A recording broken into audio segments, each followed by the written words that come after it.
استغنا کا مطلب جو حدیث میں آتا ہے نا، ازہد فیما عند الناس یحبک الناس، حدیث میں آتا ہے نا ازہد فی الدنیا یحبک اللہ وازہد فیما عند الناس یحبک الناس، جو کچھ لوگوں کے ہاتھ میں ہے اس سے بے رغبت ہو جاؤ، لوگ تم سے محبت کرنا شروع کر دیں گے، لوگ محبت کرنا شروع کر دیں گے۔ حدیث میں آتا ہے اجمع الایاس مما فی اید الناس، 3 نصیحتیں حضور نے کی تھی حضرت انس کو یا حضرت ابو ہریرہ کو، کہ اذا صلیت فصلی صلاۃ مودع، کہ جب نماز پڑھو تو ایسی پڑھو جیسے آخری نماز ہو، ولا تتکلم بکلام تعتذر منہ غدا، کوئی ایسی بات مت کرو جس سے کل معذرت کرنی پڑے، اور تیسری نصیحت آپ نے کی واجمع الایاس مما فی اید الناس، جو کچھ لوگوں کے ہاتھ میں اس سے مایوس ہو جاؤ، مکمل مایوس ہو جاؤ۔ ایک عالم کے لیے استغنا یہ سب سے بڑا ہتھیار ہے، اور استغنا اور تکبر اس میں بھی فرق ہے، استغنا الگ چیز ہے، تکبر الگ چیز ہے۔ کسی کے ساتھ بدتمیزی کرنا، بے ادبی کرنا، بد اخلاقی سے پیش آنا، اس کو استغنا نہیں کہتے۔ اچھے اخلاق، تمیز کے ساتھ، ادب کے ساتھ، پورے احترام کے ساتھ، ہر ایک کو اس کی جو ڈیو رسپیکٹ ہے وہ دینے کے ساتھ، کوئی توقع اس سے نہ رکھیں کہ یار یہ آج بعض اوقات ہوتا ہے نا، کوئی ویسے ہی جیب میں ہاتھ ڈالے، وہ سمجھتا ہے ابھی کوئی ہدیہ نکال کے دے گا، ویسے ہی جیب میں ہاتھ ڈال رہا ہو۔ تو کوئی جیب میں ہاتھ ڈالے نہ ڈالے، آپ کی رال نہیں ٹپکنی چاہیے۔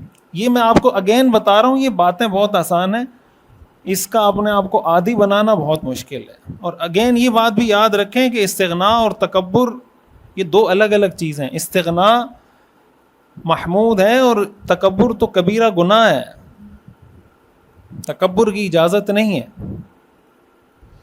ہمارے ہاں بعض اوقات بعض اساتذہ کی طرف سے نا طلبہ کو استغنا سکھایا جاتا ہے، لیکن وہ استغنا کی جو مثالیں دے رہے ہوتے ہیں وہ تکبر والی ہوتی ہیں۔ سمجھ آ رہی؟ مثال کے طور پر کمیٹی والوں سے تمیز سے بات ہی نہیں کرو۔ کمیٹی والے کون ہوتے ہیں؟ ہمارے باپ ہیں کمیٹی والے۔ یہ کون سا اسلام ہے؟ کمیٹی والے کوئی قادیانی ہیں؟ کمیٹی والے قادیانی ہیں کہ ان سے تمیز سے بات نہیں کرو؟ ہاں ایک حد تک رہیں، لیکن اگر کمیٹی میں کوئی آدمی ہے جس کی 70 سال عمر ہے، آپ اس لیے اس سے تمیز سے بات نہیں کر رہے کہ یہ کمیٹی میں، اور پھر جب وہ آپ کو مسجد سے نکالے تو آپ کہیں کمیٹی والے مولویوں کے خلاف ہیں، یہ کوئی طریقہ ہے؟ اس کو استغنا کہتے ہیں؟ یہ استغنا تھوڑی ہے، تو تکبر ہے، یہ تو بدتمیزی ہے۔ حدیث میں نہیں آتا انزل الناس منازلہم کلم الناس علی قدر عقولہم، یہ تو حدیث کا میں حکم ہے ہمیں۔ تو استغنا الگ چیز ہوتی ہے، بدتمیزی الگ چیز ہوتی ہے، تکبر الگ چیز ہوتی ہے۔ استغنا کا مطلب یہ ہے کہ اب ایک عالم دین کو میں جانتا ہوں، بہت بڑے عالم ہیں اور بہت اچھے پوش علاقے میں وہ امام ہیں، تو ہمارے ایک دوست بتا رہے تھے کہ ہم پتہ نہیں کوئی صاحب بیمار ہو گیا ان کے مقتدی، تو بولا میں نے ان سے کہا کہ امام صاحب چلتے ہیں ان کا تھوڑا عیادت کے لیے چلے جاتے ہیں، تو انہوں نے کہا کہ نہیں میں تو نہیں جاؤں گا عیادت کے لیے۔ کیوں؟ کہا مجھے 30 سال ہو گئے امامت کرتے ہوئے، آج تک میں اس کے گھر میں نہیں گیا۔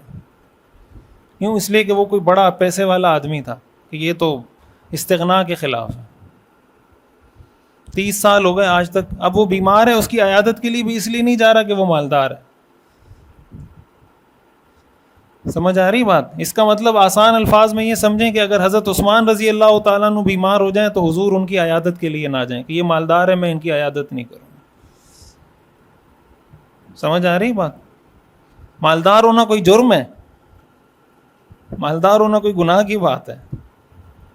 اگر وہ مالدار ہے تو آپ اس کی عیادت کے لیے نہیں جائیں۔ اب ہمارے لوگ کیا کر رہے ہوتے ہیں؟ ریکارڈ بنا رہے ہوتے ہیں، 20 سال ہو گئے، 10 سال ہو گئے، جیسے بعض ہوتے ہیں نا کہ بھائی الگ الگ ریکارڈ لوگ بنا رہے ہوتے ہیں۔ میں اس کی مثالیں نہیں دینا چاہتا۔ اسلام دین فطرت ہے، انسان کو فطرت پہ رہنا چاہیے۔ فطرت پہ رہیں گے تو حضور علیہ الصلاۃ والسلام سے آپ کو ایسا کوئی ریکارڈ نہیں ملے گا کہ آپ نے یہ ریکارڈ بنایا ہو کہ 30 سال ہو گئے اور میں اس کی عیادت کے لیے نہیں گیا، 30 سال ہو گئے اور یہ کام میں نے نہیں کیا۔ جو جائز ہے سو جائز ہے، جو ناجائز ہے ناجائز ہے، سمپل سی بات ہے۔ تو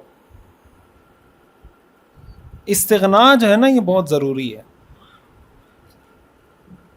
اور اس استغنا حاصل کیسے ہوتا ہے؟ استغنا حاصل اس وقت ہوتا ہے جب آپ کوشش یہ کریں کہ آپ علم دین حاصل کر رہے ہیں، امامت کر رہے ہیں، تدریس کر رہے ہیں، ساتھ اپنا کوئی سورس آف انکم الگ سے بنا لیں.